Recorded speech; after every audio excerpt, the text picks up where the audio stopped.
I-audit mo muna at tingnan mo kung may mali, nagastos ba na pribado na kamay o para talaga sa gobyerno. Then you go to impeachment. Binigay sa iyo eh. Bakit ibigay mo sa akin kung hindi ko gastusin? Alam mo pag ginawa ninyo yan? Babalik ako sa politika. Pilitan ako. It's either I run for senator or I will run for vice president. Baski matanda.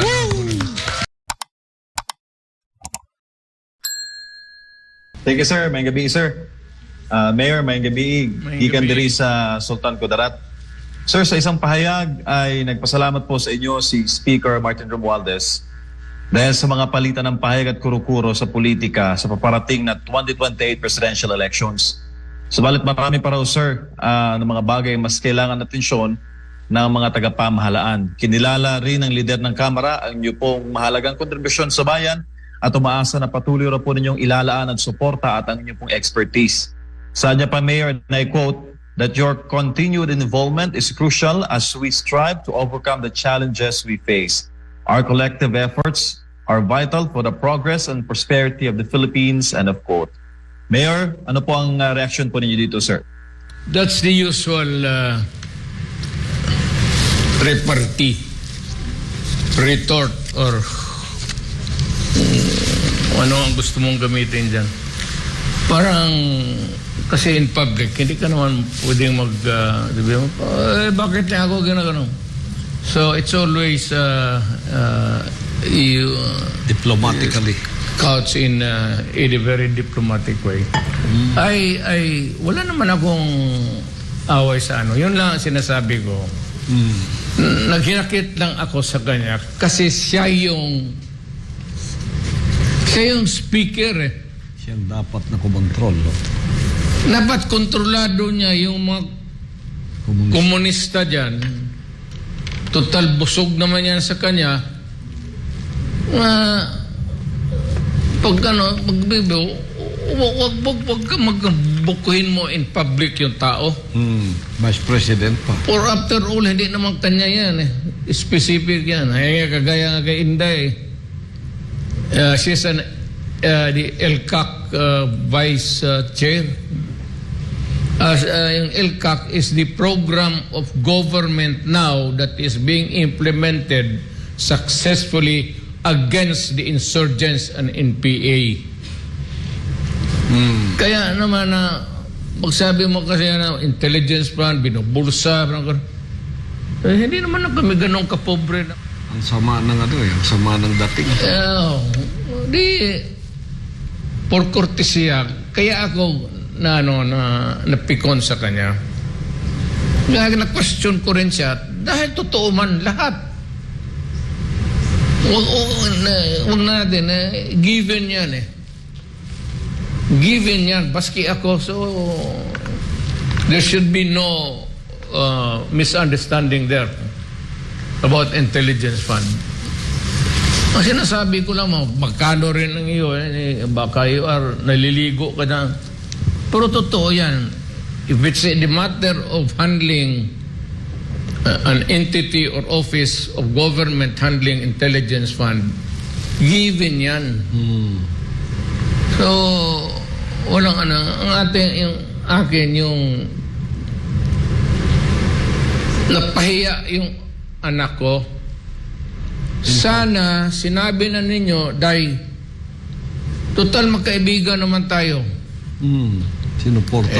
Nung presidente ako, halos ilang gabi ka doon kasama mo si Bongbong. Kaya sabi ko, I cannot support anybody because paalis na ako. It's not because I do not like Bongbong. I just want to remain neutral kasi kaibigan ko lahat ang tumatakbo. Yun na totoo dyan. Ikaw nandoon ko sa Malacanang palagi.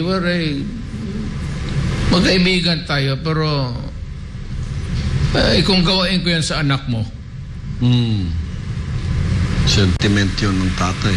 Maybe in the future, who knows? In a different situation, in a during setup o sa asawa mo, maligaya ka niyan. O itong komunista talaga, alam mo yan. Alam mo, speaker, ganito, magpargana lang tayo. Lalaki sa lalaki. Alam mo yan, kasi yung intelligence fund na yan, gagamitin talaga ni Sara yan against the Communist Party of the Philippines. Yun yung sila France, they are card-bearing members of the Communist Party of the Philippines who opted to join the mainstream of our politics para magkaroon sila ng cover, legal front. Alam mo yan. Huwag na lang tayo magbulan, huwag na tayo mag-away. Magmurahan lang tayo eh. Alam mo yan. Kaya, ikaw ang nandyan eh. Sino man pala ang sisihin ko?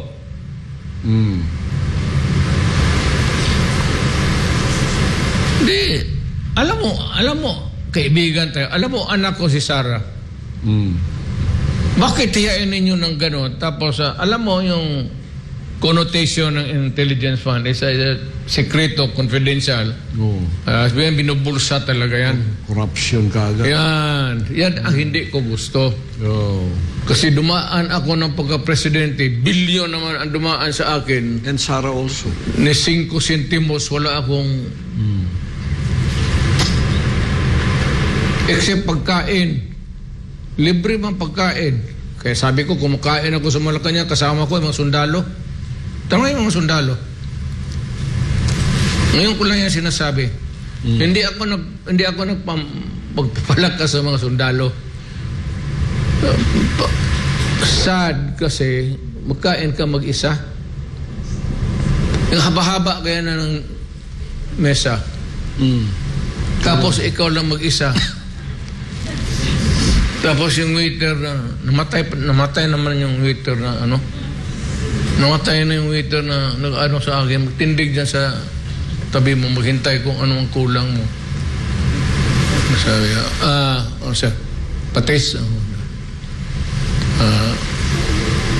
Yung ginamos. Magdala man ako ng ginamos.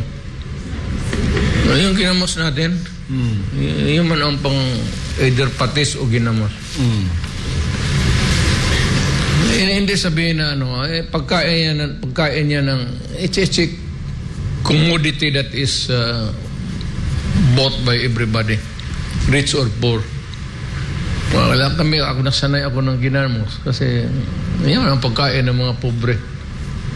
Mas maraming kanin, basta may parat lang dyan, maalat. Yung sabaw ng ginamos, ganun mo lang, kutawin mo lang. Tapos kain na kunti. Noon yun. At ang issue nito, Mayor, pinahaba.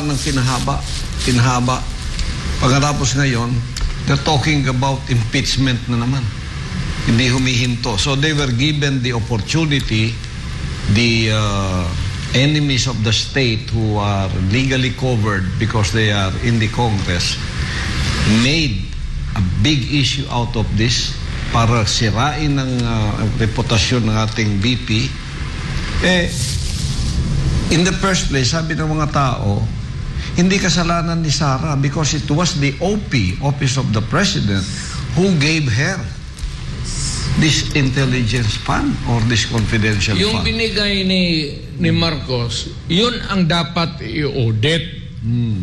I-audit mo muna at tingnan mo kung may mali, nagastos ba na pribado na kamay o para talaga sa gobyerno. Then you go to impeachment. You cannot go into a guessing game na basta na lang impeach. For what? Intelligence fund, binigay sa iyo eh. Bakit ibigay mo sa akin kung hindi ko gastusin? Alam mo pag ginawa ninyo yan? Babalik ako sa politika.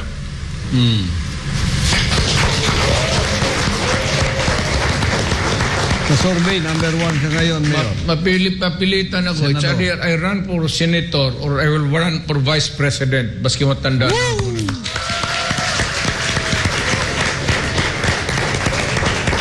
Na, challenge na. Kung si Inday ang mga presidente, okay lang.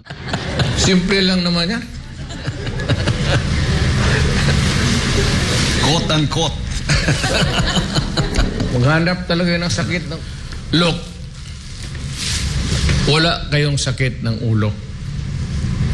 As of now, kasi hindi pa ako may pipilitan akong lumabas sa from This is it. retirement eh.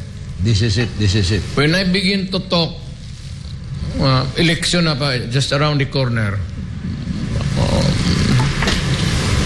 talagang magkababoyan tayo. I do not lose anything. I'm retired. Pero pagka magdating yan, buhay pa ako,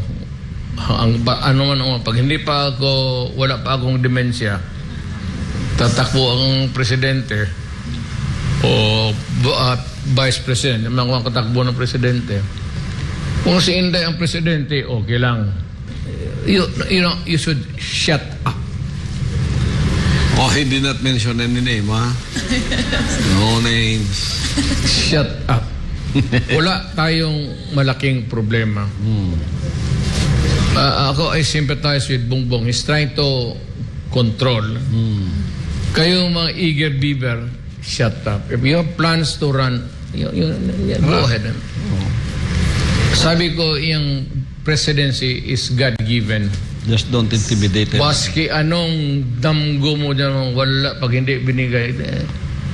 Example na lang ako from the outside, out from the cold. No money, no machinery. Wala. Catapulted into presidency.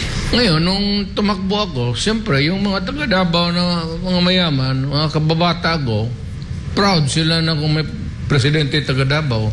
Yan lang man ang habol nila, magkaroon tayo ng presidente. Good. Mga classmate ko na sila, Dominguez. Dominguez is he owns Marco Polo pati sa Tugade. Man-made billionaire. Bilyonaryo yan. Self-made, self-made. Bilyonaryo yan.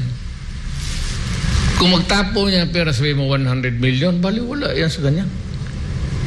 I'll just give you an idea. Marami dito yung nasa minahan.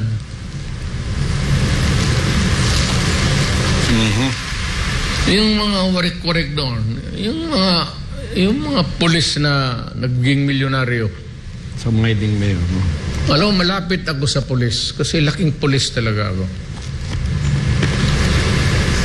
Mahal ko ang pulis ko, pati military. Alam ko ang pinupusta nila buhay. I mean, I was nice to the communists, but was the reason why? I was desperately trying to find a way to seek peace for everybody. Hindi ako sabihin na magipag-usap sa kanila kahit takot ako. It's not that. It's not my nature na kiusap ako dahil takot ako.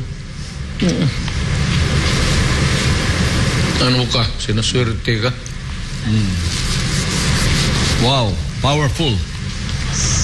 Powerful statements. MJ, meron kang follow-up?